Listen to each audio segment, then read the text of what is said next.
Hi, we're here for the Invent Her Studio February CEO Day. So I'm Jessica with Run It Right Mindset and Business Coaching, and this is Tammy with Bayside Bookkeeping LLC. And she's here today to talk to us about trust and connection in our finances and what that means for us. Can you tell us a little bit about trust and connection and how to make that visible? Sure. So trust with money doesn't come from optimism, and it doesn't come from avoidance either.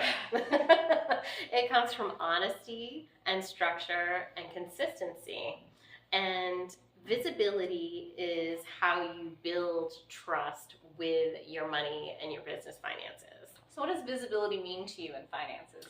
So visibility to me is reducing your anxiety through clarity. You need to look at your finances in order to get rid of the mystery and the anxiety behind them.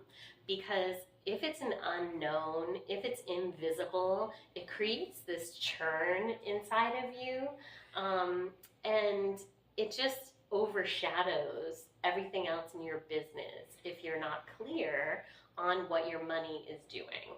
I'm sure a lot of small business owners have had that feeling where they want to just put their head in the sands and they're not sure what it's going to be, but they're worried about it when they look at it. Yes. So I love that you laid that out for us and made that connection, because I feel like that's what keeps so many of us from being very visible about the finances behind the business. Now, once we build that trust with ourselves that we're going to look and we're going to see it, what should we do next?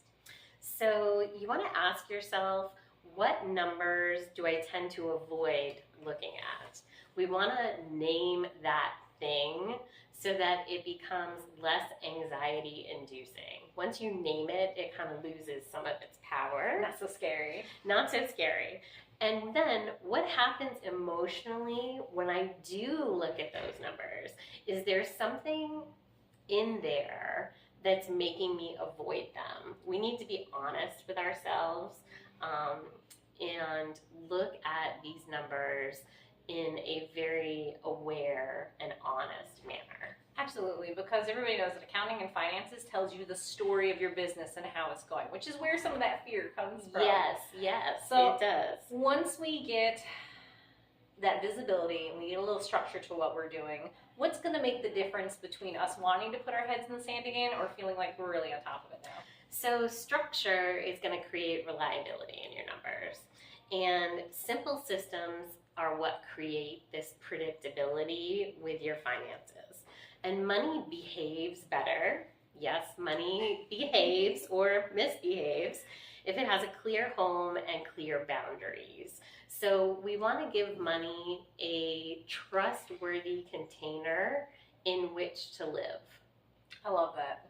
Thank you. Is trust and connection in your business communications.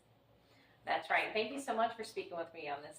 I love the topic of trust and connection and communication, especially towards the beginning of the year, right? Around the January time, we're very reflective of what we did last year, what happened, what we didn't get done, what we still are working on.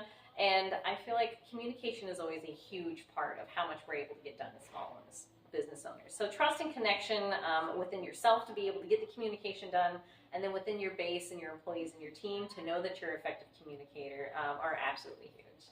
So tell us, why does trust and connection matter? They matter because it's what makes people happy to work with you, willing to work with you, and continuing to work with you, right? If you've got that trust and connection, then they're going to know that you really mean what you say and that you're committed to making sure that it happens. So we always want to make sure we're thinking of who we're communicating with, why we're communicating with them, and how we're going to be communicating with them while we move it through this. That's a great point. So what can people do to be more effective in their communication?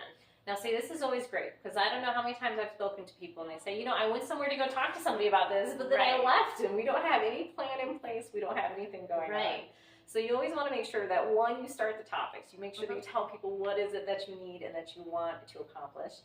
And then you need to get very specific. What are the details? What needs to happen? Does anything need to happen in a timeline?